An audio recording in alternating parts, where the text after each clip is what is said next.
ഒരു നിമിഷം മുമ്പ് വരെ എല്ലാവരോടും സംസാരിച്ചു കൊണ്ടിരുന്ന നന്ദൻ പെട്ടെന്ന് തറയിലേക്ക് വീണു.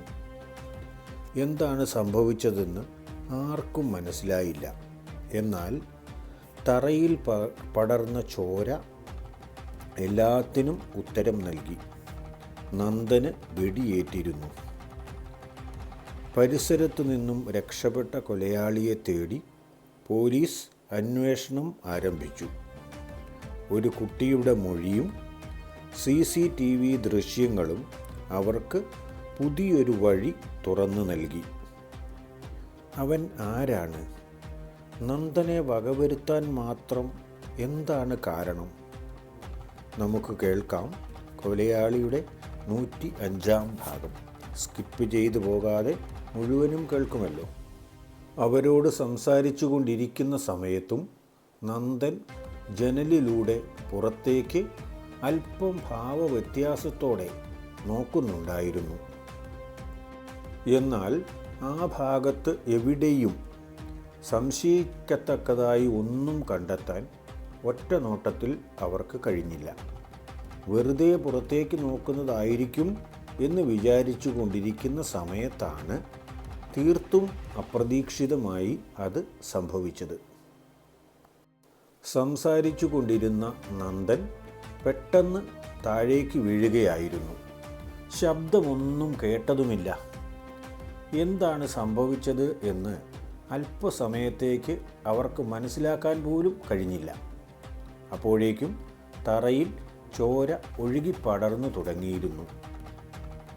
വളരെ പെട്ടെന്ന് തന്നെ പ്രവർത്തിക്കേണ്ട സമയമാണെന്നറിയാവുന്നതുകൊണ്ട് എത്രയും പെട്ടെന്ന് തന്നെ അവർ ഡോക്ടർമാരെ വിളിച്ചു വരുത്തി. അതേസമയം തന്നെ പാണ്ഡ്യനെ വിവരമറിയിക്കുകയും ചെയ്തു. ആരും പ്രതീക്ഷിക്കാത്ത ഒരു സംഭവമാണല്ലോ അവിടെ നടന്നത്. വളരെ കുറച്ച് സമയം അതിൻ്റേതായ നടുക്കത്തിലായിരുന്നു എല്ലാവരും. എന്നാൽ പെട്ടെന്ന് തന്നെ എല്ലാവരും അതിൽ നിന്നും മുക്തരായി. അതിവേഗം തന്നെ പുറത്ത് തിരച്ചിൽ ആരംഭിച്ചു.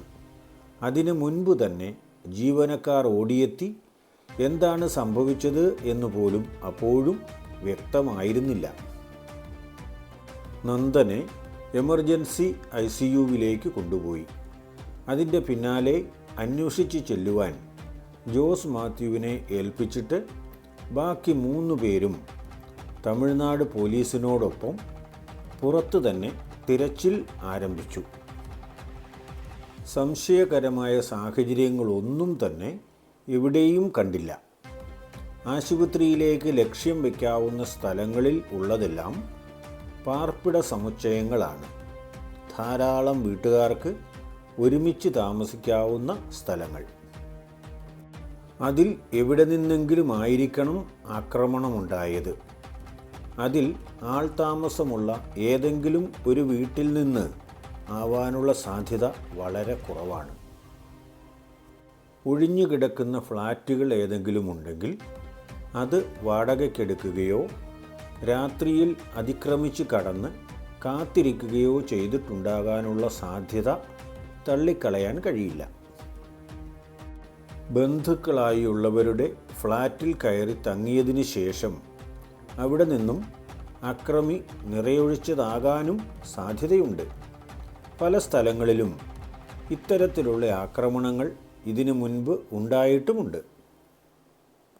എന്ന് പറഞ്ഞാലും ഇതുവരെ തൻ്റെ സർവീസ് കാലഘട്ടത്തിൽ ജീവന് അങ്ങനെ ഒരു അനുഭവം ഉണ്ടായിട്ടില്ല. തിരച്ചിൽ സംഘം വളരെ കാര്യമായി തന്നെ തിരഞ്ഞുകൊണ്ടിരുന്നു. കൂടുതൽ ഫോഴ്സിനെ അങ്ങോട്ടേക്ക് എത്തിക്കുകയും ചെയ്തു. പരമാവധി തൃപ്തികരമായ രീതിയിൽ തന്നെ അന്വേഷണം മുന്നോട്ട് പോയി. അണുവിട പോലും വിട്ടുകളയാതെയുള്ള തിരച്ചിലാണ് അവിടെ നടന്നത്. വീടാന്തരം കയറിയിറങ്ങി അന്വേഷണം തുടർന്നു കൊണ്ടിരിക്കുമ്പോൾ ആശുപത്രിയിലെ വിവരം എന്തായിരിക്കും എന്നറിയാൻ ആർക്കാണെങ്കിലും ആകാംക്ഷ ഉണ്ടാകുമല്ലോ. ഒരു സ്ഥലത്ത് നിന്നും ഇറങ്ങി മറ്റൊരു സ്ഥലത്തേക്ക് പോകുന്നതിൻ്റെ ഗ്യാപ്പിൽ ജീവൻ ജോസ് മാത്യുവിനെ വിളിച്ച് വിവരം തിരക്കി. ഇതുവരെ യാതൊരു വിവരവും കിട്ടിയിട്ടില്ല എന്നാണ് കിട്ടിയ ആദ്യ വിവരം. ഡോക്ടർമാരുടെയും നഴ്സുമാരുടെയും ഒക്കെ തിരക്കിട്ടുള്ള പാച്ചിൽ കാണുമ്പോൾ അശുഭകരമായി എന്തോ ഒന്ന് സംഭവിക്കാൻ പോകുന്നതായി തോന്നുന്നു എന്നും ആയിരുന്നു മറുപടി. അത് തോന്നലാകണേ എന്നാഗ്രഹിക്കാനേ അപ്പോൾ ജീവന് കഴിയുമായിരുന്നുള്ളൂ. എന്തിനേയും അഭിമുഖീകരിക്കാൻ നമുക്ക് തയ്യാറായിരിക്കാം എന്നാണ് ജോസ് മാത്യുവിന് മറുപടിയായി ലഭിച്ചതിൻ്റെ ചുരുക്കം. ആർക്കും തടയാൻ കഴിയാത്ത കാര്യങ്ങൾ സംഭവിച്ചല്ലേ ഒക്കൂ. പാണ്ഡ്യനും സംഘവും വല്ലാത്ത കലിപ്പിലായിരുന്നു. ആശുപത്രിയിൽ പോലീസിൻ്റെ കൂടെ സംരക്ഷണത്തിലുണ്ടായിരുന്ന ഒരു പ്രതിയെ വെടിവെച്ചു കൊല്ലുക എന്നത് തമിഴ്നാട് പോലീസിനു കൂടി നാണക്കേടുണ്ടാകുന്ന കാര്യമായിട്ടാണ് അവർ കണക്കാക്കിയത്. അതാണ് അവരുടെ കലിപ്പിൻ്റെ കാരണം. അതുകൊണ്ട് വെടിവെച്ചവരെ പിടിക്കാൻ എന്ത് കഷ്ടപ്പാടും സഹിക്കാൻ അവർ തയ്യാറായിരുന്നു. ഫ്ലാറ്റുകൾ ഓരോന്നോരോന്നായി പരിശോധിച്ച് മുന്നോട്ട് നീങ്ങിയെങ്കിലും എവിടെ നിന്നും സംശയിക്കത്തക്കതായ ഒരു സൂചന പോലും ലഭിച്ചില്ല. മുറ്റത്ത് കളിച്ചുകൊണ്ടിരുന്ന കുട്ടികൾ പെട്ടെന്ന് കളി നിർത്തി മാറിപ്പോയിരുന്നു. അവർ പിന്നെയും കളി തുടങ്ങി. അവരുടെ കൂട്ടത്തിലേക്ക് ചെന്ന് നിന്ന മഹേന്ദ്രൻ അവരിൽ മലയാളി എന്ന് തോന്നിയ ഒരു കുട്ടിയോട് ചോദിച്ചു, മോന് മലയാളം അറിയാമോ? അറിയാം. മോൻ്റെ പേരെന്താ? ജിഷ്ണു അരവിന്ദ്. മോൻ കുറേ നേരമായോ ഇവിടെ കളിക്കാൻ തുടങ്ങിയിട്ട്? കുറേ നേരമായി. തുടർന്ന് അവനോട് സംസാരിച്ചതിൽ നിന്നും കേരളത്തിൽ നിന്നും അവിടെ പോയി താമസിക്കുന്നവരാണ് എന്ന് മനസ്സിലായി. അവർ താമസിക്കുന്നത് ആ ഫ്ലാറ്റ് സമുച്ചയത്തിലെ 112 നമ്പർ ഫ്ലാറ്റിലാണ് എന്ന് അവൻ പറഞ്ഞു. ഇതൊന്നുമായിരുന്നില്ലല്ലോ മഹേന്ദ്രന് അറിയേണ്ടിയിരുന്നത്. തനിക്കറിയേണ്ടിയിരുന്ന കാര്യത്തിലേക്ക് ഒരു വഴി നിർമ്മിക്കാനാണ് മഹേന്ദ്രൻ ഇത്രയെല്ലാം ചോദിച്ചത്. ജിഷ്ണു ആണെങ്കിൽ കാര്യമായി അങ്ങ് സംസാരിക്കാനും തുടങ്ങി. അവൻ്റെ സ്കൂൾ കാര്യങ്ങൾ മുതൽ പറഞ്ഞു തുടങ്ങിയ അവനുമായി വളരെ പെട്ടെന്ന് മഹേന്ദ്രൻ അടുപ്പത്തിലായി. ഇനി അവനറിയാവുന്ന കാര്യങ്ങൾ മുഴുവൻ പറയുമെന്ന് തോന്നിയ നിമിഷം മഹേന്ദ്രൻ ചോദിച്ചു, നിങ്ങൾ കളിച്ചുകൊണ്ടിരുന്ന സമയത്ത് ആരെങ്കിലും ഇവിടെ നിന്ന് പോകുന്നത് കണ്ടായിരുന്നോ? നിങ്ങൾ അറിയുന്നതോ അറിയാത്തതോ ആയ ആരെങ്കിലും? പോയല്ലോ. ഒരു മാമൻ ബാഗും തോളിലിട്ട് ഇവിടെ നിന്ന് പോയിട്ട് കുറച്ച് സമയമല്ലേ ആയുള്ളൂ. ആരാണെന്നൊന്നും എനിക്കറിയില്ല കേട്ടോ. മോനും ആ ഒച്ച കേട്ടില്ലേ? അതിന് മുൻപാണോ പോയത് അതോ അതിന് ശേഷമാണോ? ആ ഒച്ച കേട്ടപ്പോൾ ഞങ്ങളെല്ലാം ഇങ്ങോട്ട് ഓടിക്കയറിയില്ലേ? ഞങ്ങൾ അകത്തേക്ക് കയറി നിന്നപ്പോഴാണ് ആ മാമൻ പുറത്തേക്കിറങ്ങിയത്. ഉടനെ പോകുന്നതും കണ്ടു. ആ മാമൻ ആരാണെന്നറിയത്തില്ലല്ലോ? ഇല്ല അങ്കിൾ. ആ മാമൻ എങ്ങനെയാണ് പോയത്? ഇവിടെ നിർത്തിയിട്ടിരുന്ന ഒരു ബൈക്കുണ്ടായിരുന്നില്ലേ, അതിലാണ് പോയത്. അപ്പോൾ അവൻ ഇവിടെ നിന്നും രക്ഷപ്പെട്ടിരിക്കുന്നു. വിവരം എത്രയും വേഗം പാണ്ഡ്യനിലേക്ക് കൈമാറണം. അന്വേഷണം ബാക്കി സ്ഥലങ്ങളിലേക്ക് കൂടി വ്യാപിപ്പിക്കണം. എത്ര പോയാലും അവന് പോകാൻ കഴിയുന്നതിന് ഒരു പരിധിയുണ്ട്. ഇവിടെ നിന്നും അവൻ പോയത് ബൈക്കിലാണെന്ന് ജിഷ്ണു പറഞ്ഞല്ലോ. CCTV ക്യാമറയിൽ ബൈക്ക് നമ്പർ പതിഞ്ഞിട്ടുണ്ടാവും. വിവരം തമിഴ്നാട് പോലീസിന് കൈമാറിയ ഉടൻ തന്നെ CCTV പരിശോധിക്കാനുള്ള നടപടികൾ കൈക്കൊണ്ടു. തമിഴ്നാട് പോലീസ് വളരെ പെട്ടെന്ന് തന്നെ രംഗത്തെത്തി. ഫ്ലാറ്റിലെ CCTV പരിശോധിച്ച് വണ്ടി നമ്പർ ലഭിച്ചു. കേരള രജിസ്ട്രേഷനുള്ള ഒരു ബൈക്കാണ്. 60 തുടങ്ങുന്ന രജിസ്ട്രേഷനാണ്. കാഞ്ഞങ്ങാടായിരിക്കണം രജിസ്റ്റർ ചെയ്തിട്ടുണ്ടാവുക.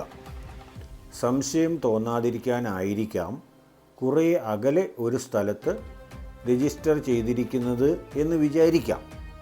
അതല്ലെങ്കിൽ സെക്കൻഡ് ഹാൻഡ് വണ്ടി വാങ്ങിയതുമാകാം. ഫ്ലാറ്റിലുള്ളവരോടും വിവരങ്ങൾ തിരക്കി. അവിടെയുള്ളവർ ആരും അയാളെ കണ്ടിട്ടില്ല. എല്ലാവരെയും ശ്രദ്ധിക്കുന്ന കെയർടേക്കർ പോലും ഏതാണ്ട് 1 മണിക്കൂർ മുൻപ് അയാൾ അതിനുള്ളിലേക്ക് കയറിപ്പോകുന്നത് കണ്ടു എന്ന് മാത്രമേയുള്ളൂ. പിന്നീട് അയാൾ എവിടെയെങ്കിലും സ്ഥിരമായി തങ്ങുന്നതായി ഒരു ക്യാമറയിൽ നിന്നും മനസ്സിലാക്കാൻ കഴിഞ്ഞില്ല. അപ്പോൾ ജീവൻ ജോസിന് തോന്നിയ ഒരു സംശയമാണ്, ഇയാൾ ഇവിടെ വന്നതിൻ്റെ ലക്ഷ്യം ഇവിടുത്തെ താമസക്കാരെ ആരെയും കാണുക എന്നതല്ലല്ലോ. ആരാലും ശ്രദ്ധിക്കപ്പെടാതിരിക്കാൻ ലിഫ്റ്റിലൂടെ തന്നെ അങ്ങോട്ടും ഇങ്ങോട്ടും പോവുകയായിരിക്കുമോ ഇത്രയും സമയവും ചെയ്തിട്ടുണ്ടാവുക? അതറിയാൻ വേണ്ടി ലിഫ്റ്റിൻ്റെ ക്യാമറ പരിശോധിച്ചു. ജീവൻ്റെ കണക്കുകൂട്ടൽ ശരി തന്നെ. ഏതാണ്ട് 1 മണിക്കൂറോളം സമയം അയാൾ ലിഫ്റ്റിൽ തന്നെ മുകളിലേക്കും താഴേക്കും പോയിക്കൊണ്ടിരുന്നു. മുകളിൽ പോയി നിൽക്കുന്ന സമയത്ത് അയാൾ പുറത്തിറങ്ങുക പോലും ചെയ്തില്ല. താഴെ വന്ന് നിൽക്കുമ്പോൾ പുറത്തിറങ്ങി വീണ്ടും അങ്ങോട്ട് തന്നെ കയറും. അപ്പോൾ പിന്നെ ഫ്ലാറ്റിലുള്ളവരെ ചോദ്യം ചെയ്യുന്നതിൽ ഒരു കാര്യവുമില്ലല്ലോ. എത്രയും വേഗം ആ വണ്ടി നമ്പർ ചേസ് ചെയ്ത് കണ്ടുപിടിക്കാനുള്ള മാർഗങ്ങൾ അവർ സ്വീകരിച്ചു. കേരളത്തിലേക്ക് തന്നെ അവൻ കടക്കാനാണ് കൂടുതൽ സാധ്യത എന്ന് കണ്ടതുകൊണ്ട് സകലമാന ചെക്ക് പോസ്റ്റുകളിലേക്കും ഇൻഫർമേഷൻ കൈമാറി. അവൻ പിടിക്കപ്പെടുമായിരിക്കും. ചെക്ക് പോസ്റ്റുകളിൽ കൂടി അല്ലാതെ അവൻ എതിലെ അങ്ങോട്ട് കടന്നു പോകാനാണ്? ഒരു മുൻകരുതൽ എന്ന നിലയിൽ ജീവൻ ജോസ് വിവരം മോഹനൻ സാറിനെയും വിളിച്ചു പറഞ്ഞു. അവനെ നമ്മളിൽ നിന്നും ഒരിക്കൽ ആന രക്ഷിച്ചു, മറ്റൊരിക്കൽ ഇപ്പോൾ ആരോ ഒരുത്തൻ ലോകത്തിൽ നിന്ന് തന്നെ രക്ഷിച്ചു. എന്തായാലും അവൻ നമ്മുടെ കയ്യിൽ വരാനുള്ള മീനല്ല. നീ പറഞ്ഞ വണ്ടി നമ്പർ കേരളത്തിൽ എല്ലായിടത്തേക്കും കൊടുത്തിട്ടുണ്ട്. അത് ഫേക്കാണോ എന്നത് മാത്രമാണ് ഇപ്പോൾ എനിക്ക് സംശയം തോന്നുന്നത്. അതിനുള്ള സാധ്യതയും തള്ളിക്കളഞ്ഞുകൂടാ. എന്നാൽ ആ സമയം നന്ദൻ്റെ കൊലയാളി വനത്തിലൂടെയുള്ള നടപ്പു വഴിയിലൂടെ വളരെ ശ്രദ്ധാപൂർവം വാഹനം ഓടിച്ചുകൊണ്ട് വരികയായിരുന്നു. അയാൾ ആരായിരിക്കും? അയാൾക്ക് നന്ദനോട് വിരോധം തോന്നേണ്ട കാര്യം എന്താണുള്ളത്? എന്തെങ്കിലും കാണുമായിരിക്കും. ചുമ്മാതെ ആരെങ്കിലും ഒരാളെ കൊന്നുകളയുമോ? ഇതെന്നാ തമാശക്കളിയാണോ? നന്ദനെ വെടിവെച്ചതാരാണെന്ന് ഇപ്പോഴും വ്യക്തമല്ല. പക്ഷേ അവൻ്റെ രക്ഷപ്പെടലിനെക്കുറിച്ച് ചില തെളിവുകൾ പോലീസിന് ലഭിച്ചിട്ടുണ്ട്. കാഞ്ഞങ്ങാട് രജിസ്റ്റർ ചെയ്ത ആ ബൈക്കിൻ്റെ ഉടമ ആരായിരിക്കും? നന്ദനോട് ഈ കൊലയാളിക്ക് എന്തിനാണിത്ര വിരോധം? ഉത്തരങ്ങൾ അറിയാൻ നമുക്ക് കാത്തിരിക്കാം അടുത്ത ഭാഗത്തിനായി. ഈ കഥ മുഴുവൻ കാണുകയോ കേൾക്കുകയോ ചെയ്യണേ. ഷെയർ ചെയ്താൽ കൂട്ടുകാരും കാണുമല്ലോ. നിങ്ങളിലാണ് പ്രതീക്ഷ മുഴുവൻ.